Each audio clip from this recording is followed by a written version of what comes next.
So please, let's share the flyers, let's share the link, and tell somebody that that we're here and we're live and we have started. Once again, I want to welcome us all. I want to just tell us a little bit about the Africa Graduate Mentorship and Coaching Program while I wait for more people to join us.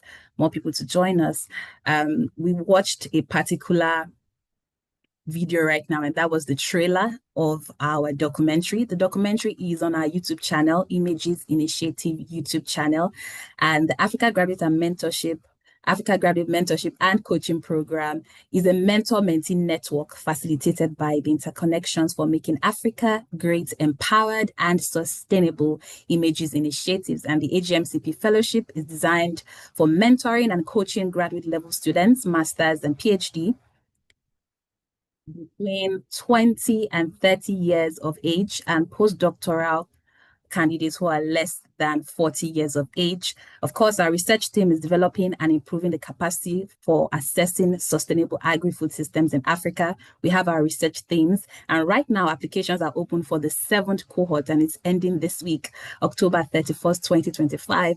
And so this webinar is hosted by the Africa Graduate Mentorship and Coaching Program. You're between this age range, you're doing a graduate level degree program, and of course, if you are an African from an African country, irrespective of where you're schooling, that is, you can be schooling somewhere, that is not in Africa, but as long as you are of African descent, you can apply for this program. And so I just wanted to tell us a little bit about the AGMCP before we dive into our webinar today. I'm so excited. I'm going to go ahead and introduce our guest speaker. Today's webinar is something that is so important for us as those who are in academia. So important for us to understand really what do we mean when we talk about writing, and then not just writing, but when we talk about artificial intelligence and writing for publication. Artificial intelligence and writing for publication. And so I'm going to just read the profile of our guest speaker. You're welcome, sir. Dr. Benjamin Gyampo is a senior lecturer at the Department of Fisheries and Watershed Management of the Faculty of Renewable Natural Resources, Kwame Nkrumah University of Science and Technology, Kumasi, Ghana. He's the founding editor-in-chief of Scientific African Journal, published by Elsevier, Impact Factor 2.9, 82nd percentile, and Scholarly Excellence Award winner for Best New Journal in Science, Technology, and Medicine 2020 by the Association of American Publishers. He has published scientific works from his research and is a reviewer for many journals and scholarly works. He has commendable experience in training and capacity building, research management and administration, strategic thinking, policy influence and development, data analysis and reporting, fundraising and partnership development, communication and coordination, and writing and editing. He's passionate about developing robust, reliable scientific systems and infrastructure for knowledge-led and evidence-based decision-making for sustainable global development. He works to create strong and meaningful partnerships and right environments for science development and scientists to thrive and excel in Africa. And so, ladies and gentlemen, right in the comments, I want us to welcome our guest speaker for today, Dr. Gyampo. You have the floor. You're most welcome, sir. Thank you so much for being here. Thank you very much. Very, very kind introduction. When I grow older, I'll call it come and introduce me everywhere. Okay, so I'm going to share my presentation and then we can start. So let me check if all of you could see my slide. Please can one confirm for me that you can see? Then I could Yes, sir. Okay, thanks very much. So thank you very much again for the introduction, and thanks to my friend and in-law, Wale, who had a discussion with me some months back and said, you need to join have one of the seminar series and share knowledge, mainly in the area where most of us as younger or early career, mid-career scientists and researchers are working. In our course of work, when we do research, we want to make that knowledge useful to society. So we go through what is called publication or the publishing process to make that knowledge available and useful.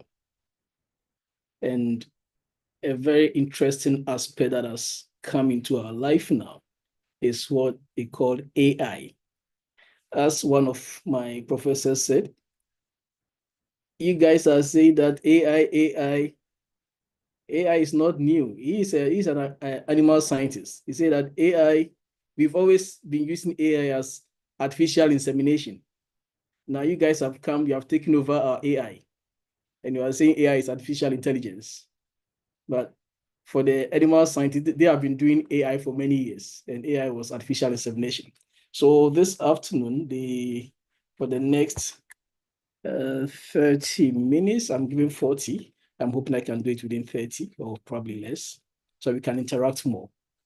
So as was said, I work at KNUST and I also serve as an editor-in-chief for Scientific African.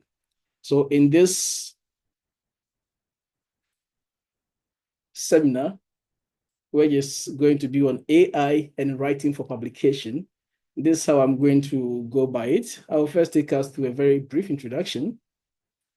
Then we will look at artificial intelligence. I'm not going to teach artificial intelligence, just want to put our discussions in context to talk about what artificial intelligence is for our discussion. Then, of course, we will touch on publishing. Then with this AI coming in, who is happy and who is unhappy with AI in publishing? We're going to look at that one. Then what different players in the publishing ecosystem are doing with AI. Then the ethics in using AI. Then what journals or publishers want authors to do when it comes to use of artificial intelligence in publication. Then we will conclude. So before I start talking more about the introduction, let me first say that in the examples or the statements I'm going to make, they are not for my journal and they are not for my publisher. So I'm not here speaking for Elsevier or speaking for Scientific African Journal. I'm here speaking with the experiences that I've had in working as an editor-in-chief, as an editor, as a reviewer, as an author, and also as someone who also utilizes research works in decision making and also in teaching, because I teach as well. So I'm wearing all the different hats. The only advantage is that I sit at a place where we also receive people who are publishing their works. So I get a broader overview of what I do, how people assess me, and also how I lead people to assess people. So as for the introduction, I think everybody here recognizes that AI is moving very fast. If there is something that is actually moving at a pace that the entire world recognizes as very fast, that's artificial intelligence. Actually, those who are pioneers or inner cabinet players of artificial intelligence are beginning to get worried at the rate at which things are going, because it appears when it comes to generative AI, where the AI is able to develop content on its own by pulling together and simulating information that is already in existence. Sometimes it is going ahead of what the developers had thought they would be doing. So AI generally in our everyday life is moving very fast. When it comes to the publishing space, it is moving even faster. In the publishing space, AI is moving faster than what we've probably in the global average, because People want to publish. Editors want to make sure the best comes out of it. Readers are looking for new things to read. Decision makers are trying to glean information from the vast number of databases and literature that is out there. So in the publishing space, AI is moving very fast. And just this morning, I got one email from a publisher on a discussion on AI for editors, so that all editors from the various journals under the publishing house get abreast with what is happening. And this is a discussion that at any academic platform comes up. Artificial intelligence. Just last week, the Kwame University of Science and Technology did a summer school, and the focus of the summer school was on artificial intelligence. As teachers, as researchers, how do we use artificial intelligence? And one of the questions that came up and I was called to respond to was that, as editor-in-chief, how do you guys handle us when our papers come to you? What do you do? What's the threshold? What's the mark? At what mark are we not supposed to exceed? And I could not answer. Because if you set a threshold of, let's say, 20% today, tomorrow that 20% is useless because things have come. Now we use artificial intelligence to get work done. If a tool is going to detect that it's artificial intelligence, there's another AI that is used to humanize the AI, to make the AI work appear like it's not AI generated.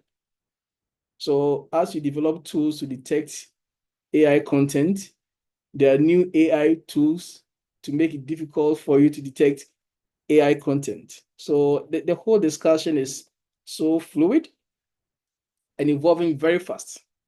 And as most of us are aware, artificial intelligence is not a monster. It's not going to kill us. It's not going to take our jobs. It's not going to stop us from publishing. In fact, it's going to help us to publish more, publish better. Because if you look at that board there, all the many equations that you may start from one angle of your sheet or of your whiteboard or blackboard and do to the other end before you get your answer, just maybe 2.5 square meters or whatever you're going to get. Artificial intelligence can do that for you in like 5 seconds. So AI uses technology, machines, computers, to simulate how humans get their things done, how humans go through the problem-solving sequence, how humans are able to create, how humans are able to make decisions, and then get that task we are going to perform in 1 hour, in 3 years, in 5 years, done within a very short time by pulling all the available resources that it can get access to. So that is artificial intelligence.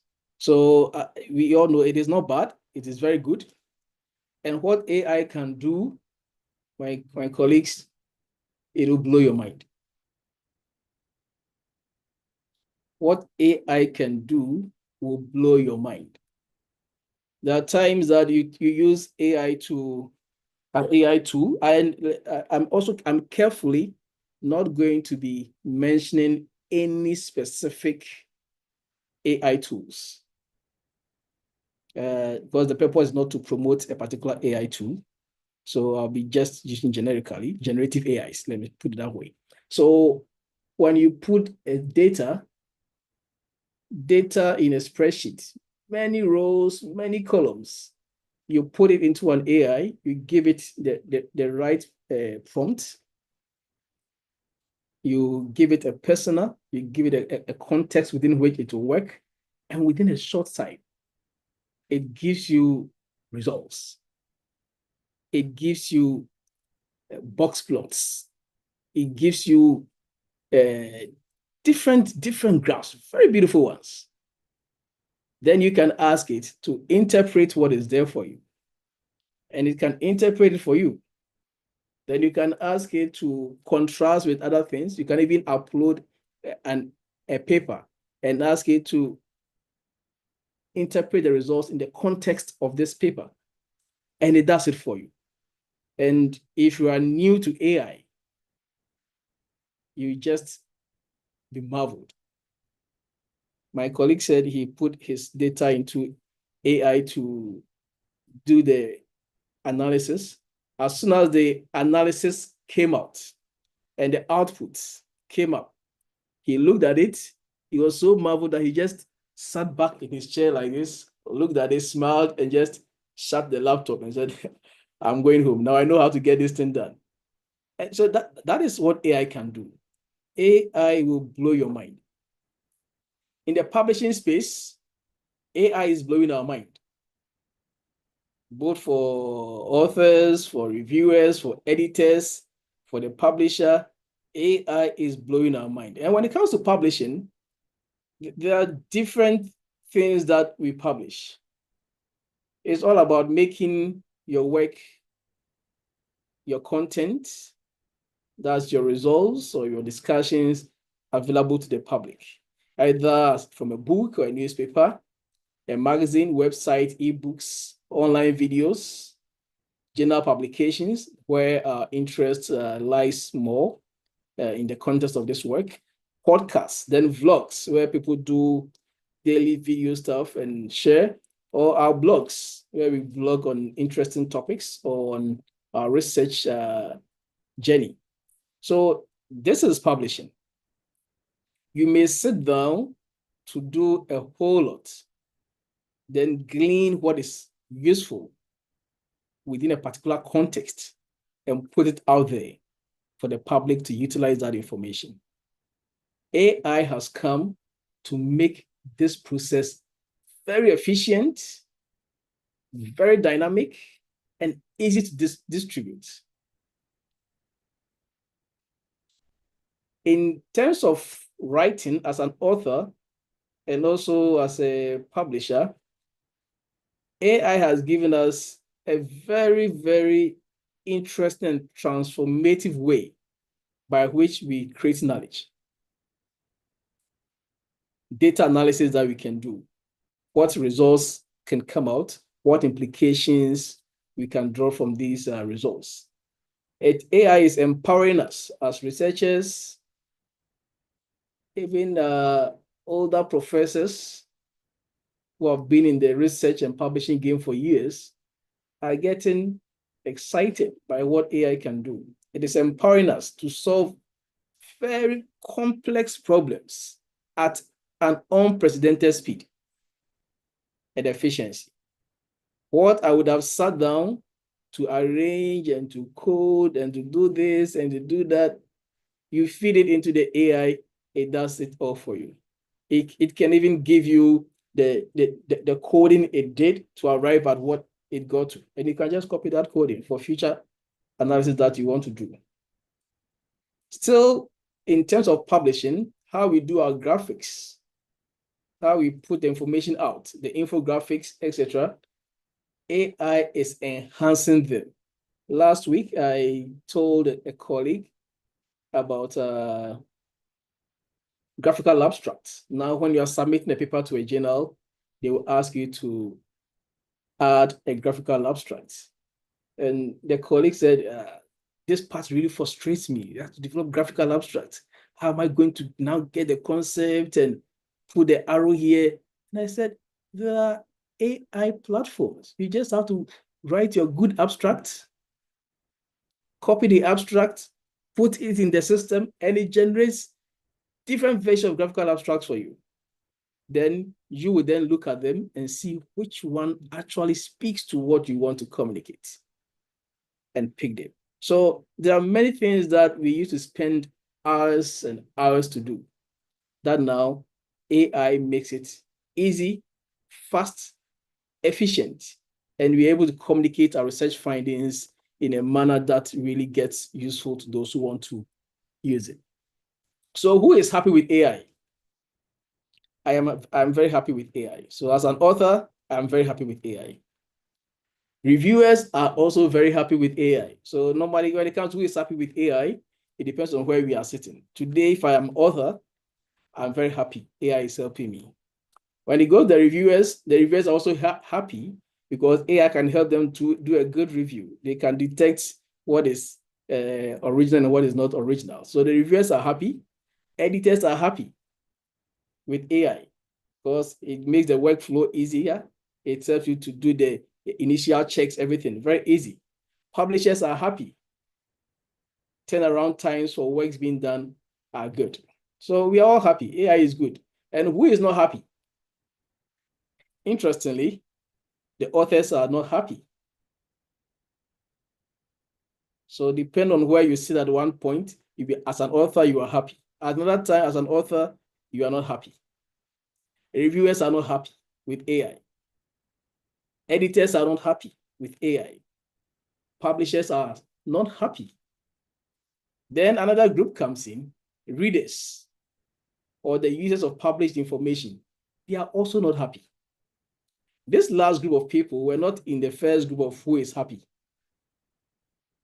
But when they come here, readers, they are not happy.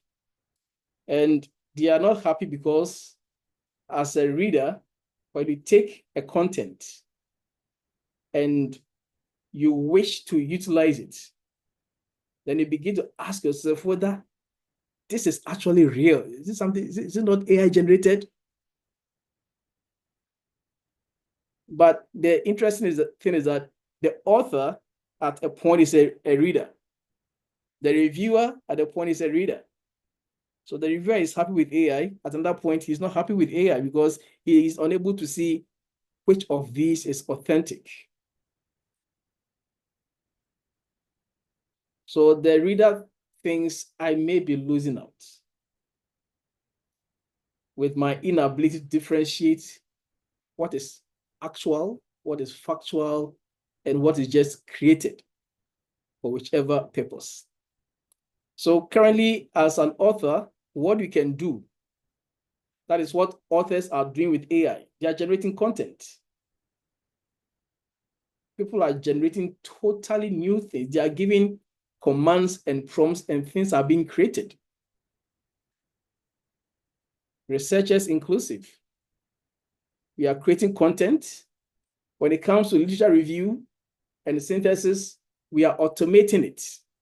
The AI softwares and platforms where you can feed it with a number of papers, then it will summarize your literature for you. So you get to know, okay, so this is what is available. It can synthesize different papers. It can scan to thousands of databases and get you what you need. So as an author, AI is available to help you do this, something that would have taken months to do literature review. I remember during PhD time, I spent so much time every time I'm doing literature review.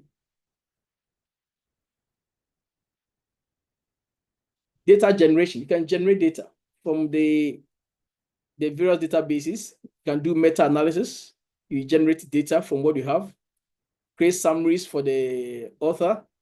Look at, so what are the key areas? What is coming up? What are the literature gaps? What are the methodological gaps? What are the contradictory findings? You can find these things with AI. So it creates a context for you to know where your work is coming to fit. You can compare experimental designs using AI. Am I going to use a complete randomized sampling? Which ones am I going to use? If I compare this and these ones, which one will be effective for these objectives that I'm setting? And AI is able to compare experimental designs for you and give you a summary of where you should consider. It doesn't dictate to you. It gives you where you should consider. And it will also highlight frontier research directions. Where is work in water resource management going? Is it about isotopes? It gives you the frontier research. And the nice part for me is usually with the data visualization, how it's able to put together beautiful graphs that can easily communicate what you would have loved to communicate but would have struggled to do. So data analysis and visualization. For editors like myself and colleagues I work with, AI is being used by many people to do screening, screen the papers when they come. Do they fit into our scope? Are they aligned to the author guidelines, etc.? Plagiarism, originality, the novelty of the work. Are there images that have been taken from somewhere and manipulated? AI can help us do that. Grammar check, ethics. Are these studies that require ethical approvals? Do they have ethical approval? Where they are claiming to get ethical approval from, is that correct? Citations. There are many fake citations that can be generated by AI. So whilst AI does us good, it can also give you many fake citations. And we can use AI to detect fake citations generated by AI. So editors are able to use these ones to check. Well, of course, the AI generated text in manuscripts. If when you do this for a longer time, it gets to a point where as soon as you read a particular text, your instinct that this is AI generated. And when you go and check, it is true. There are some writing styles and biases that AES introduces. Then as an editor, if your paper is not probably accepted because of scope within my publishing space,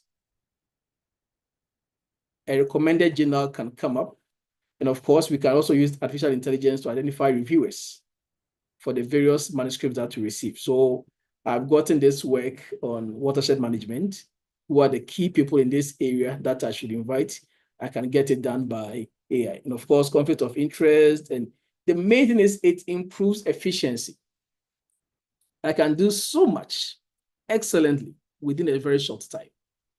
It improves overall efficiency. When it comes to reviewers, they are doing similar things like us. After the paper has been sent to them, they also go through similar things that we do, inconsistencies in data or statistics. They look at the manuscripts that have been done, the summaries, what are the main findings, what are the significance. So this kind of stuff helps the reviewer to get a good context before they now begin to go into the actual work, because there's no substitution for the lived experiences and the personal knowledge that the reviewers have. Then they can also check rigor of methods, whether the methodology is flawed, it's possible to support the kind of results that are coming up. Then they can even generate structured templates, how you should present your reviewer reports, that is if the journal doesn't already give you a template. Then I've seen reviewers that send reviewer comments and very polite, constructive feedback, which AI can do. After you've written whatever to send, there are some that I do manually. When I look at the reviewer comments that are going to the authors, I think this one is too harsh.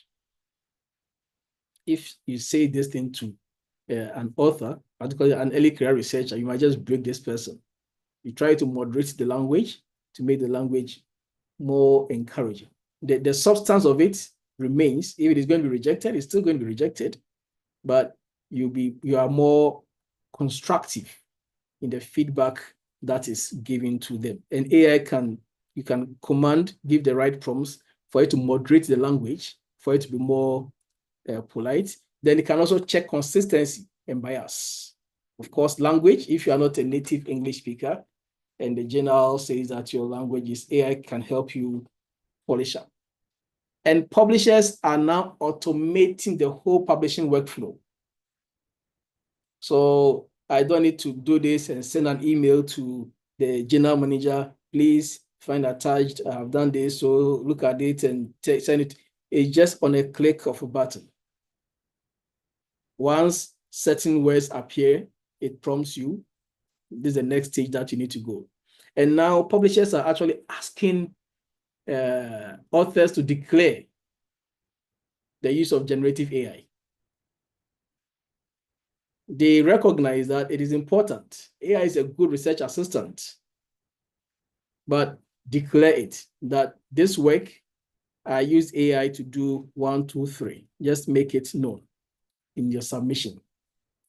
And all this that we do, whether you are an author, you are a reviewer, you're a publisher, you're an editor, there are risks and limitations to tools that the journals use, and also for the authors. So you can't rely on AI in isolation.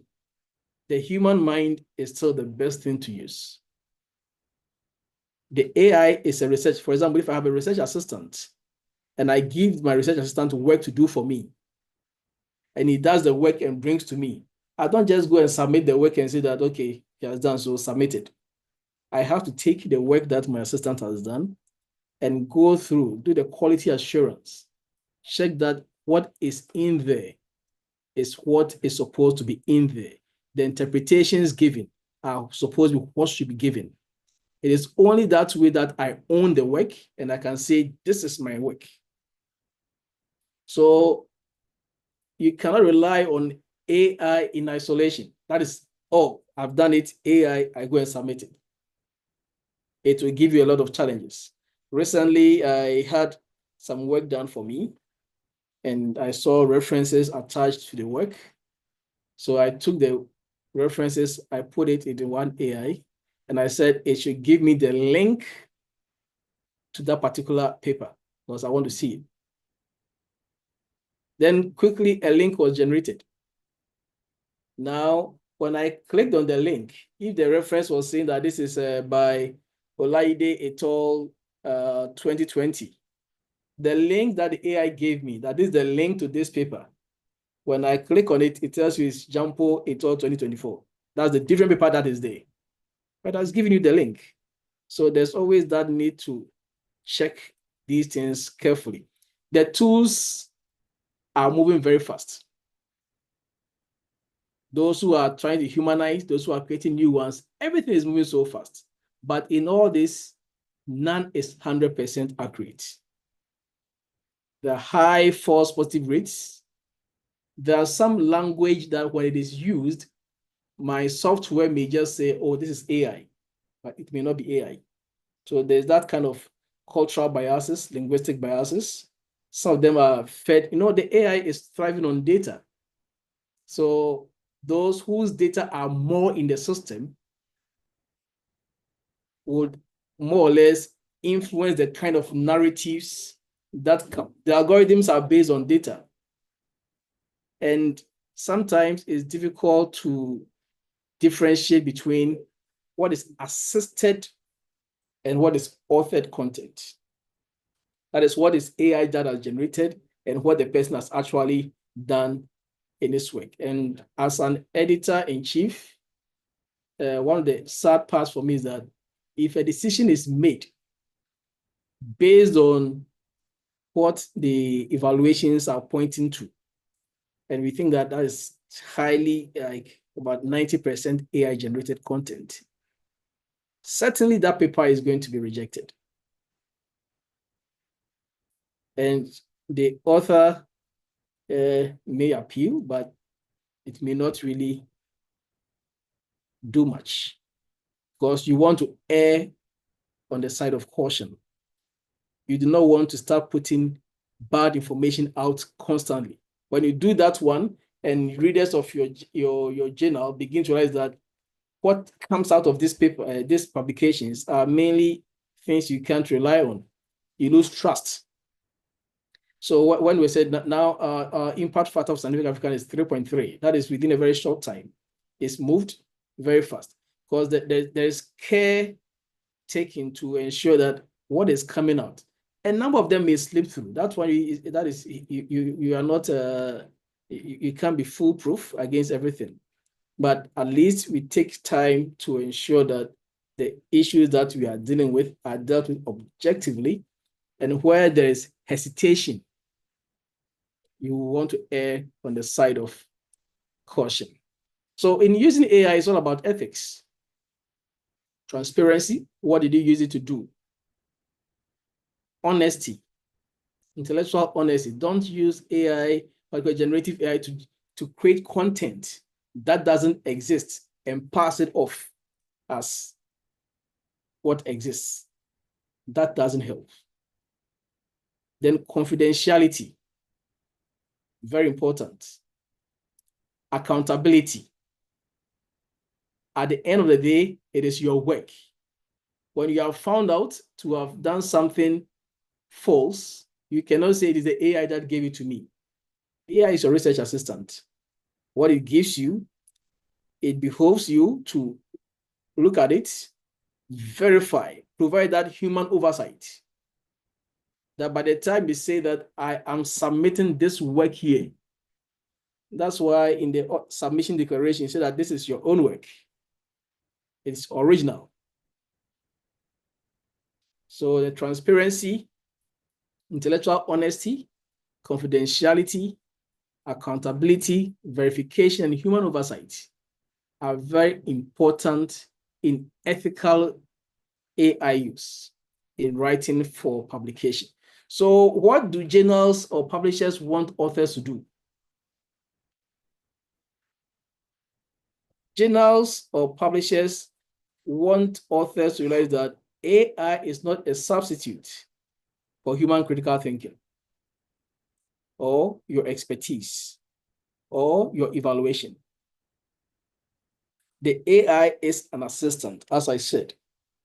It does not replace you as the human who is writing the paper in your team. So don't leave everything to AI to generate the text for you, generate figures for you, generate everything for you, and just go and submit. That's when we begin to check sources that you have cited, and those sources do not exist. Then take responsibility for the work. You should be accountable for the content of the work. Publishers want authors to take responsibility, be accountable for the content of the work. Don't rely on what is being generated for you, and carefully review and verify the accuracy. The old saying, garbage in, garbage out, applies here too. If you put wrong information in it, it will generate wrong things for you. If you give it the wrong prompts, to give you wrong feedback. So verify the accuracy, comprehensiveness, and impartiality of all AI generated output. It is not skewing the results to one particular point based on probably the algorithm it is using. And check the sources. AI generated references, I have seen many. There's a work I'm doing now. I've been checking sources, and the source is there, but you go there, it is not what it says it's supposed to be. So AI generated references can be incorrect, and they can fabricate totally new references for you.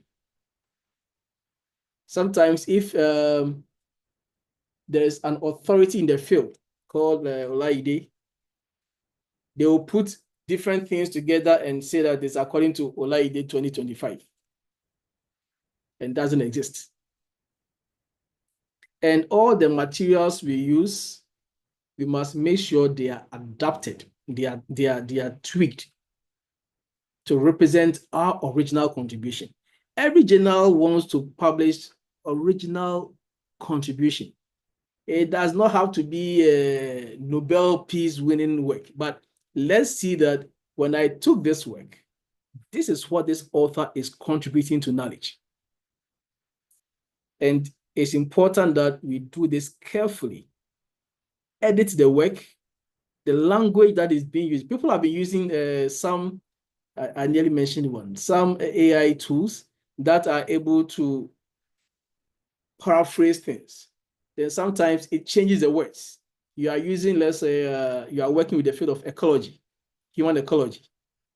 Then you put in a word.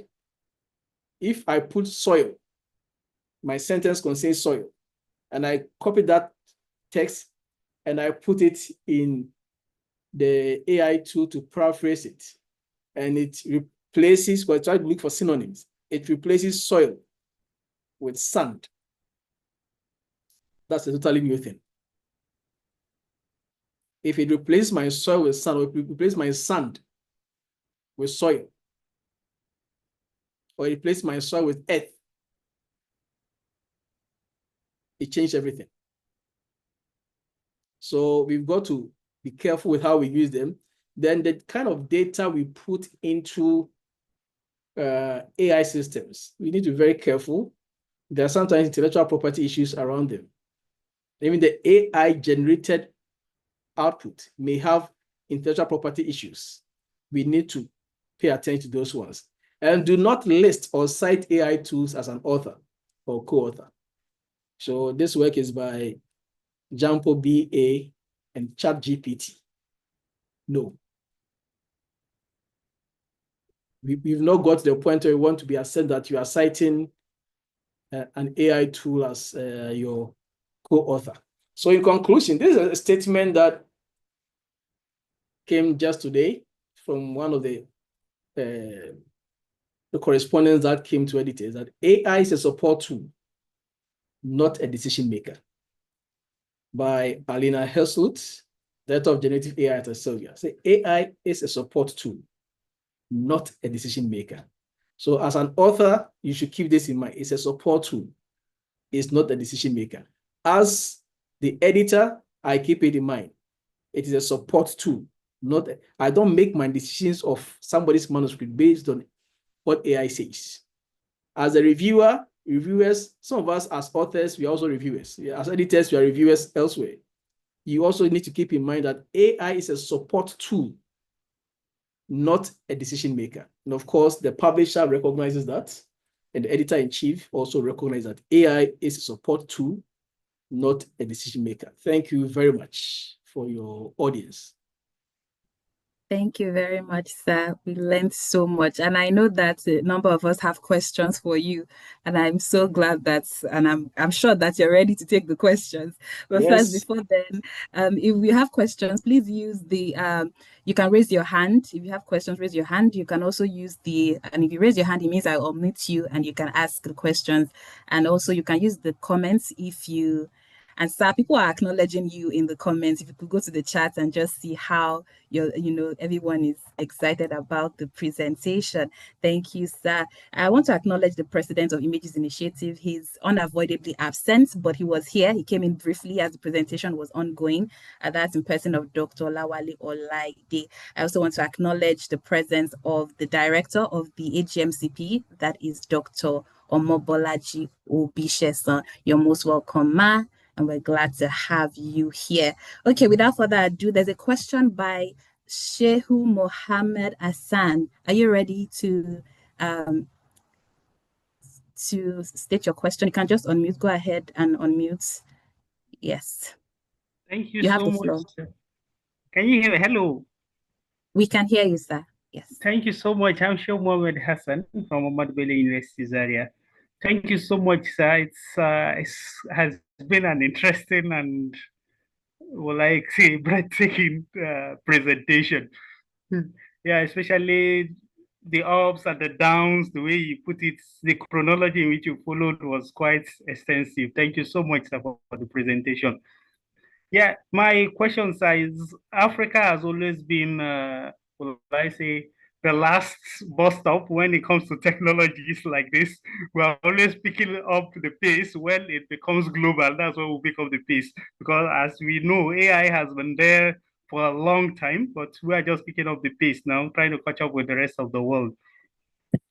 Now, my challenge is most of these technologies, some of them are proprietary, like the likes of ChatGPT. When you want to use the advanced part of it, you really have to pay a certain amount, which most African scientists don't even have enough money to finish the research. Then how will you access most of these tools? What will be your advice for young scientists on how to leverage on these tools without actually drying their pocket? Thank you so much, sir.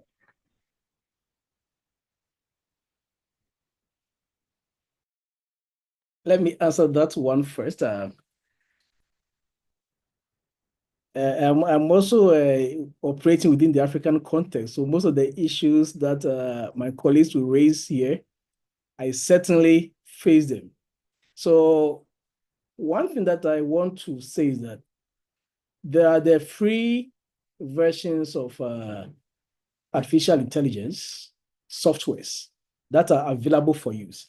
And of course, there are the paid versions. Some of the paid versions, just last week, I was speaking with a colleague and said that, okay, let's go for, you mentioned one of them, and it was 20 USD a month for subscription. And I remember sending messages to my friends asking them, what is your experience with this one? Do you think it's worth for me to subscribe? After the back and forth and other people's experiences, I came to a conclusion. If your institution or you have a project that has got support for these services, I encourage that it's utilized. For example, when you are writing grants, etc., and we have means to put in place overheads or other support services towards research, let's look for good packages and subscribe to. That can take us a while. But even in the absence of that, there are some of these. I'm doing well not to be later. I think I can send a message to Wale or someone on some of the options.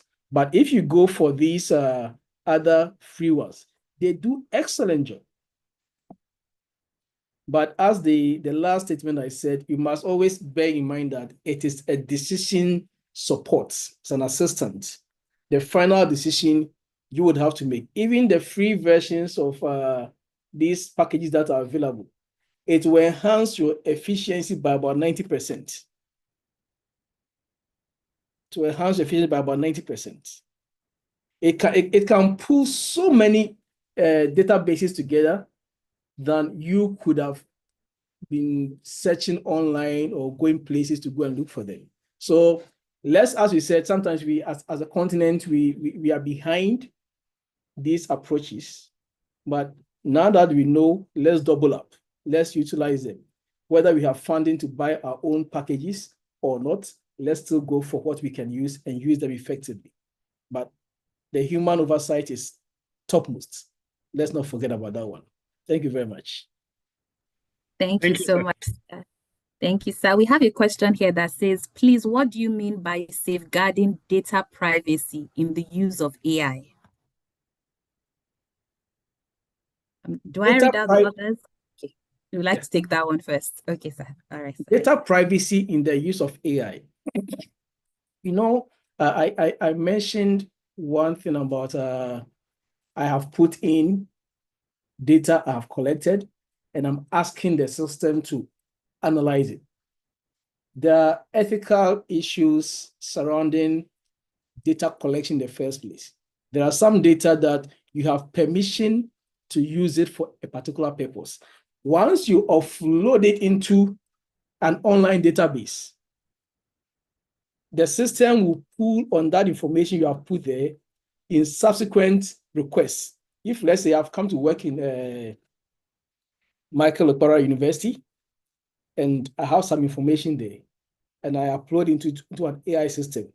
Next time when somebody is working and the person asks a prompt into the system, request for some information around that area where Michael Okpara University is, AI will certainly fall on what it knows from what has been put there. So we always have to be very sure we are permitted to put certain things in there.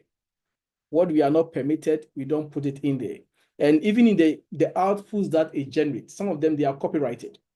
So the data privacy, the whole spectrum of data privacy should be respected when we are using AI, whether we are collecting the data and we are putting it in there, or we are using output that AI has given us. We need to always pay attention to that one. Thank you. Thank you very much, sir. There's another question here that says, can AI help in generating research methodology for your paper? Yes. It can help. It helps. All right. Okay. There's another question that says, since the reviewers and publishers look for the use of AI by the authors, how can we as authors use it properly or hide the use of AI from our side? Yeah, the editors and the reviewers would certainly be looking, because we want to look out for originality, the novelty of the work, the originality. That is very important to do. So the editors and the reviewers will certainly look out for whether the content being put out is original. As an author myself, you would have gone to, so let me give a personal example. I would have gone into an AI system, like I'm writing my work. I get to a point where, in terms of my analysis, I tend to be stuck as to what other dimensions should I look out for. I can put in my prompt in the AI system and ask it a question that what other issues surround, maybe when you have this data, these comparisons, what are the possible implications? Then it gives me a number of them. Some of them are already captured in my system. The others I guess, oh, okay, now I get this dimension. Then I now delve into doing it originally with my write-up, etc. So yes, as I mentioned, there are softwares to generate these things. There are softwares to, what they say, they humanize the AI. So they try to mask the ability of other AI tools to detect AI content. So there are softwares to humanize it. Then there are softwares to humanize the humanized one. Just trying as much as possible to make it look like it is not AI content. And journals, publishers are also investing in software that can unmask your humanized content. Because it's all because of the need to publish original work. At the end of the day, what is from you? What is your contribution to knowledge? If your contribution to knowledge is what AI knows already, it's already what's in the system, then you would agree with me that we will not call that one as an original contribution to knowledge. So these are the issues that come to play. I think people can do that, try to humanize it, but the best one is let AI as your research assistant inform you of what the issues are, what other dimensions you must consider, then take off from there. Rather than, let's say you put a question, every one of my students brought me his paper, and I checked the AI content, it was 100%. So I called him, we had a discussion, he said, "Sir, to err is human." Yeah, I agree, to err is human, but 100% AI content, no. I saw a question in the chat. I think the person was asking what percentage a paper work can be minimally accepted or rejected. That in the earlier part I said it's so fluid that if you set 20%, tomorrow it is not useful again. If you set 50%, it may just not become useful. Now there is that aspect of, if you identify sections of the manuscript that are said to be AI generated, go into it as a reviewer or as an editor and see what exactly it is. What exactly is that AI content? Mind you, the AI declaration is already there. So the author should have declared that probably AI was used in generating graphs, etc. Then you have seen that it says that the graphs were AI generated. The person has declared that already, so there's no problem. You get it? If the person has declared that I used AI to generate my graphs, there's no problem with that one. If you see a place highlighted, Yes, sir. as the editor-in-chief or the editor, you're going to look at what is it about. Probably this is information that is public knowledge. AI has given it, but it does not compromise the work that the person is giving.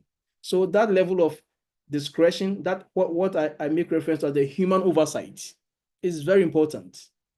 We cannot sit at one end, just be rejecting papers. Okay, oh, AI content 30% reject, AI content 20% reject. No,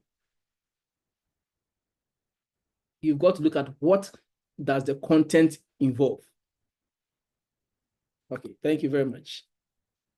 Thank you so much, sir. Still on that, declaring, AI use, someone is asking from the perspective of an author, that to what extent should an author disclose his or her use of AI in his or her work? Okay, let me say, to the extent that the author believes they have become very transparent, because it's ethically, you've got to be transparent. Scientific research, transparency is very important. So I would not say declare 90%, declare 50%. You have to be transparent with what you are doing. That is it. I think that should be. So let's all be transparent with our use of AI in our declarations. Then we are done. No problem comes up again. Yes, sir. So we have more questions in the chat, but there's someone who is raising his hand, and that's William. You can unmute and quickly ask your question, sir.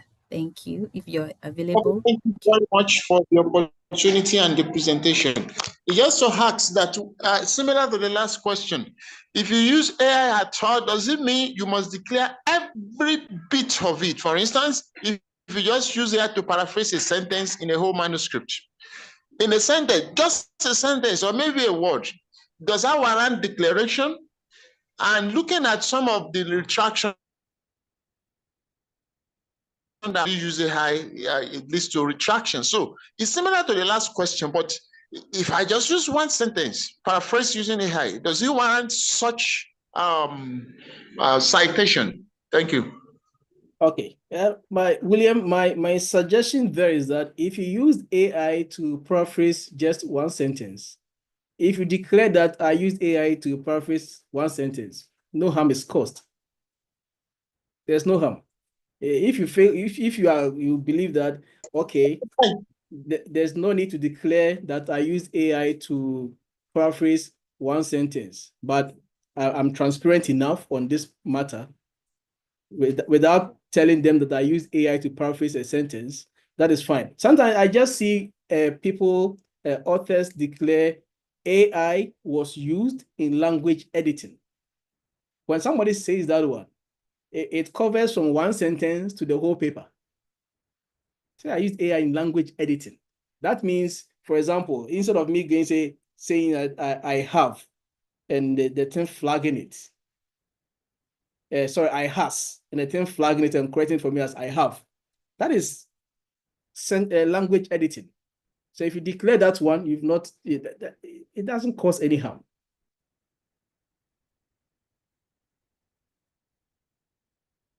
Yes, Thanks, sir. William. Mr. William, I believe your question has been answered.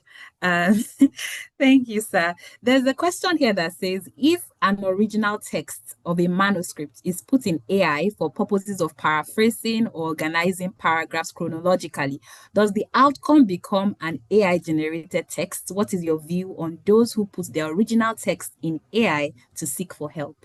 Yes, sir. Yes, those who put their texts in original text in AI for guidance. My first position is that it is not wrong. AI is an assistant, as I said, it's your research assistant. It's not wrong to look for help from AI. What the mistake that sometimes we do is that after AI sort of organizes it, we copy it, paste it, and that is it. And sometimes you go and see it leaves the 3 dots somewhere in the middle somewhere. It puts long dashes somewhere in the middle. It misses context sometimes. So the human oversight is important. I have put my thing that's giving me different organization. I read it, I think, okay, now chronologically, it makes a lot of sense. When I'm moving from one paragraph to the other, it gives me a good transitional sentence. It fits to the next one. So now my text is reading nicely. Good.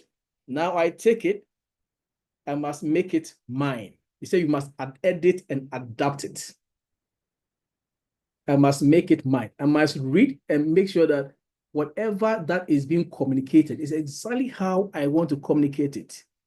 Sometimes it's rearranging the sentence, and by virtue of where the conjunctions or where the commas were put, a different meaning is portrayed. But in terms of reading, in terms of language, it reads nicely. But in terms of meaning, we say communication is what is heard and not what is said. So what they have said and what is heard may be very different. So we need to read and then make the necessary adaptations to make sure it reflects what exactly you want to communicate. Thank you. Thank you, sir. We have another question here. It says, how can we know these free and effective AI tools that we can use without paying for them, or at least get the least expensive ones? Many of us researchers do not have financing for our research. Yes, sir. Okay. I think one thing I will do probably after this, I'll send to me or to Wale.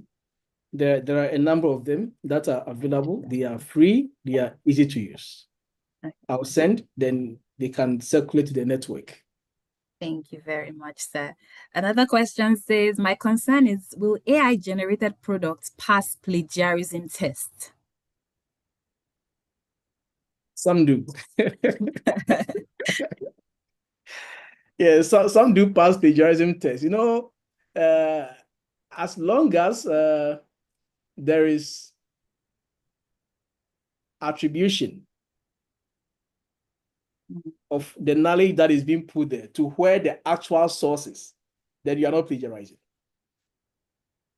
So if I take pieces of information from different places and I indicate that this information I'm taking, this one is from, let's say, Marius, this one is from Esther Ajao, this one is from David, this one is from William, and I give them necessary credits, that is not plagiarism. So if your AI is able to pull this information and assign the credits, then of course that's not plagiarism. But if it is pulling them, you see, when you are searching using AI to search for information, the prompts, the commands you give it will also determine what it brings you. If you tell it, let's say, this information is being used for undergraduate thesis or a PhD reference, a PhD material, it gives you a different depth. If you say that I want definition of, let's say, geography, what is geography? It will give you what geography is. Now you go back to where they say, I want definition of geography for primary school children. It will give you a definition of geography for primary school children. If you go and say, I want definition of geography for first year undergraduate students, it will give you a definition of geography for first year undergraduate students. If you tell that I want an explanation of geography for final year MPhil students, it will give you. We call what the personal. You must make the information contextualized. Give it a personal, give it the domain you want it to be communicating. So it's easy to do. We just need to know how to use the right prompts. Thank you so much, sir. We have another comment and a request here talking about how insightful this presentation has been, and if you can magnanimously send the PowerPoint and some AI tools for a starter. I will do that. Thank you so much, sir. And also, this is being streamed live on YouTube, so we can also go back and watch the YouTube recording. Thank you, sir. The next question here says that sometimes the outcome of an original text when put into AI system for support is tagged 100% AI generated, even though it was an original work. What can be done in a case like this? Yeah, I mentioned that the AI space is moving so fast. Now there are other AI that are used, they call that you humanize, make it human. Because the algorithms, there are certain writing styles, certain writing constructions that many systems, some AI systems will just pick it up as AI, even if you did not use AI to generate. Sometimes it picks it up. That's why I said that the human oversight is very important. If I'm a editor or a reviewer, the fact that it flags it to say that this is AI doesn't mean from there I just shut you down that, oh, AI work, gone. I must go in to look at what is this flagging as AI. Somebody has written English, nice construction, and the person, there are cultural biases too, let me put it that way. If, for example, I wrote it from here in Ghana, and somebody wrote the same text probably in the US, it may assume that, or in the UK, but this is an English speaker, so that is fine. This guy is not an English speaker. From where it's coming from, probably AI has been used to generate these things. So it is not a straightforward thing. There are softwares to humanize the language. The other software is trying to humanize the humanized language, just to make the AI content look as real, as naturally done as much as possible. But in all this, for me, what saves the day most of the time is read what is there and put it in your words. Read what is there, put it in your words. When you think it must at all costs be transcribed or modified for you, fine. Let it get modified, but read it, make changes to the kind of words and the context within which it is given. It makes things easier. The whole thing is that Thank you very much. we cannot do without AI. I must be frank. We cannot do without it. I encourage my students to learn how to use it properly. You can't do without AI. We will use it. But in our usage of it, let's learn to use it well. That is all.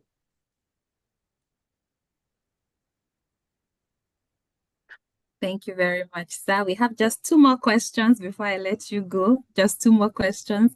The first one says, just like plagiarism checkers, do we have AI checkers as well? Just like plagiarism checkers, do we have AI checkers as well? Yes, now most of the plagiarism checkers have got AI check embedded in it. So it gives you the similarity index and it gives you AI score. Like at my university, the plagiarism checker that the university has given us to use, when you put in a paper to check plagiarism, it will bring you the similarity index and give you the AI score at the same time. And now most of the plagiarism checkers have got it. They build that one in. So at any point in time, if they give you that similarity index is, let's say, 30%, it might give you AI 20%, or AI is 70%, AI is 80%. They give you both.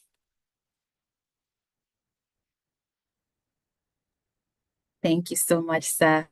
The next question I can see, which I believe is the last question for now, is saying, give me a moment, please, sir. What is the appropriate use of AI tool in relation to writing manuscripts? Is it to generate the whole content with AI and put your human input, or shall I develop the manuscripts myself and later use AI inputs into the works? So, yes, sir.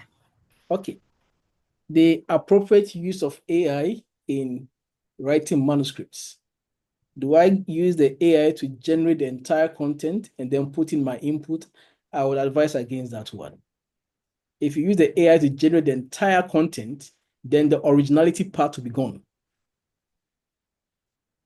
You can write your own manuscript and now decide on which areas you think you would need support. Because the AI is an assistant. Probably I'm doing a discussion. I'm discussing this. I have my data. If I pick that for this particular aquaculture issue, ammonia content for a number of months is like this. pH is like this one. CO2 level is like the old dissolved oxygen is like this. I have done analysis, but I want to look at other insights into what I am doing. I can put as of my results into the thing and ask it to more or less like deliberate on it, discuss it. What are the issues that are at play here? Then it will discuss it and give you direction. So I would say that it will point you to things you may not have considered. Then you take it from there. So letting the AI do the entire content for you before you begin to now touch in somewhere, that is not the best. Do yours, let the originality come out. Then where you believe that I think I will better tidy these things up, I should better get more insight to these ones, we can now fall on AI to give you the additional support as your research assistant. Let me put it that way. As a research assistant, not as the decision maker. You are the decision maker. It will assist you, then you make your decisions. Thank you so much, sir. Last question this time, because we have someone raising a hand. This is Dr. Esosa. Please, could you unmute and ask your question, ma? Good afternoon, everyone. Yes, I asked my question on the chat group, but apparently, I think it was skipped. Yes, ma. So I wanted to just know a list of some of these free AI tools that we can leverage on, because sometimes the ones that we see online, you have to pay a lot for it, and we don't even have fundings for our research work, not to talk of fundings for preparing manuscripts and others. So it's really a bit of a challenge for us paying for these AI tools. So, sir, please, can you just give us a listing of some of these free AI tools that we can leverage on for our preparation of our manuscripts? Thank you, sir. Thank you very much, Dr. Sosa. I will do that. I already mentioned I'll send this one to the organizers so that they can disseminate it. And just to add before that one, there are even the paid ones. There are free versions of the paid ones. Even the paid ones. And of course, I always say that there's a reason why they give you some for free and some to pay for. So there will be some differences. But even for a paid version of a subscribed one, the level of support you're going to receive is tremendous. It will enhance your efficiency so much. So when you meet a free one and it meets your needs, please take it up. If you meet a free one that meets your needs, take it up. If your school or your organization or your project has got the ability to fund getting a subscribed version, utilize it. Microsoft 365 has got an AI component there. It is open, it is free once you have, and it's easy. Google has got some. Excellent. And we all use Google. Excellent can get so much done for you. Thank you very much. Thank you so much, sir. I mean, we can't Thank say you, thank sir. you on behalf. Thank you, sir. Thank you. On behalf of the Africa Graduate Mentorship and Coaching Program and Images Initiative, we want to say thank you. Thank you for the presentation. The comments, I've said it all. Everyone is grateful. Everyone is excited. And I want to tell everyone now the link to our YouTube channel, that's Images Initiative, is in the comments. And so we can go back and watch this. And of course, I guess I said it will send the slides. So we want to say a very big thank you once again, sir. And of course, we would be in touch. I saw a question asking, what is Africa Graduate Mentorship Program about? I'd like to just speak a little bit on that before I let us go. I talked about this in the beginning, but for those who were not around, the Africa Graduate Mentorship Program, we're currently releasing applications for the 7th cohort. It's a mentor-mentee network facilitated by the Interconnections for Making Africa Great, Empowered and Sustainable Images Initiative.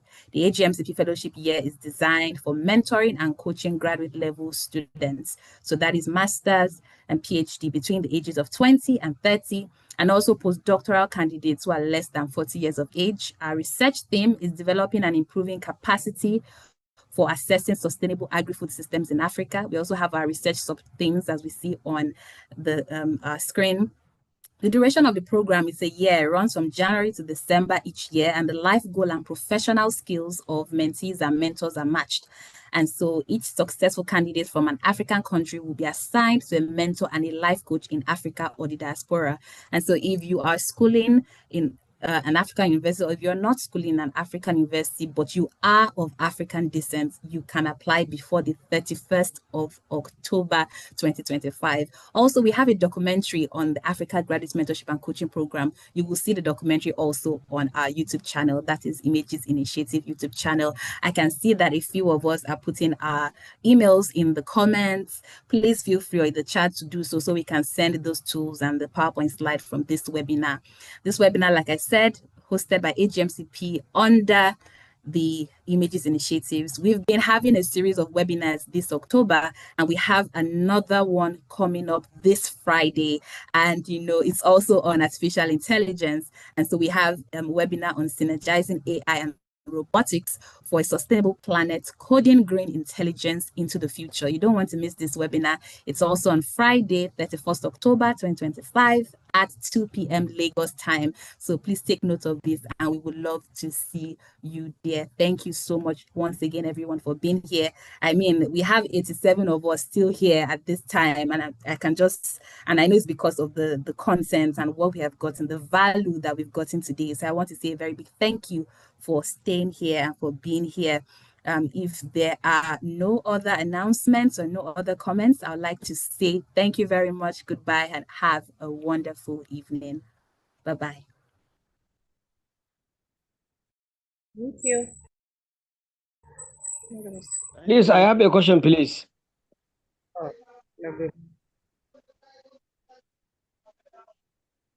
Hello, Mr. Organizer. I am asking if there is a WhatsApp link, please, so that we can join the group. Someone said